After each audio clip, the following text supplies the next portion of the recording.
Natalie, I believe it's time for our final question.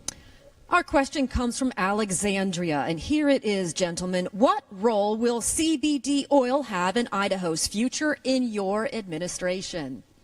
Mr. Labrador, first response. Thank you. I think CBD oil should be legal in the state of Idaho. I think that every family should have an opportunity to use CBD oil. I believe it's wrong what the state is currently doing is by excluding certain people from being able to use CBD oil. And I think, frankly, what happened in the state legislature this year is shameful. The fact that the state legislature did not have the hearing. It's okay to oppose legislation. If the governor and Brad Little opposed the legislation, they should have held a hearing and let the people of Idaho know why exactly they didn't hold a hearing. They didn't want CBD oil to be legal in Idaho. I believe it should be legal. I think it should be available to families in Idaho. Mr. Little. We have CBD oil in Idaho. It's available. We've got a program where we control the quality. These kids that are suffer from this childhood epilepsy are absolutely need to have the best possible product. But the problem is, and we're getting over this problem, is how do you control the quality? The bill said a lab will check it. Not what kind of a lab, not a lab that's certified by FDA or anybody else, just a lab will be the ones that certify this CBD oil. That is exactly how medical marijuana started in other states, and then it led to recreational marijuana. We need quality controlled CBD oil, which is available in Idaho for these kids. Matter of fact, there's vacancies right now. If you're one of these children, there's a program in Idaho. We are anticipating in the next month or two, it'll be available broadly and all over the United States. But Idaho's leading the nation in establishing this program where we're controlling the quality to make sure it doesn't morph into recreational marijuana. Thank you. Mr. Alquist. There's probably not a better example in the last year of where we've put politics over people. This is not that hard until you get into politics. For those of you who are wondering, CBD oil, there's an oil where you pull out the THC, which is the hallucinogenic, and it leaves the oil that doesn't have the hallucinogenic properties. It is essential for lots of kids with refractory epilepsy or seizure disorder. And there are families all over the state that are forced to go out and back. We need a government and an executive branch that leads on this. Instead of having pharmaceutical companies and others dictate policy and politics get in the way of our people. This does not have to be the Trojan horse to legalization of marijuana. Of course it doesn't. You can be 100% against legalization of marijuana like I am, but let's get CBD oil for the families in this state that need it.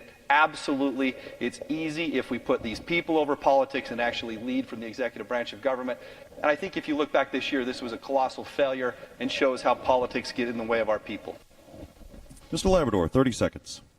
What happened in the state legislature should have never happened. If Brad Little and Butch Otter were against the bill, they should have worked with the state legislatures, with the Senate and the House, and found a way to draft the legislation in a way that would be acceptable to them, or at least allow the committee process to work. If the committee process works and it passes in the committee and it passes on the Senate floor, then Butch Otter could have vetoed the bill if that's what he wanted to do.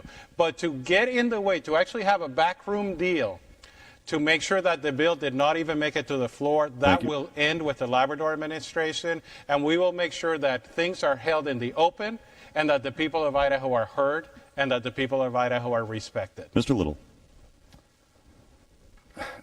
The committee process, it did pass the House and it was held up in the Senate. But every day in Congress, in state legislators, there's bills that don't get heard. Now, I had no problem with that bill getting heard because I believe that the position that I have is that we should have CBD oil, but it should be quality controlled. There should be some standard on what it is.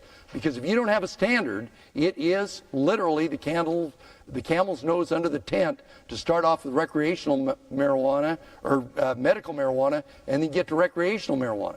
Look at the advocates of it. They say that. They say that in their literature, that they need to do this, they need to do A so they can get to B.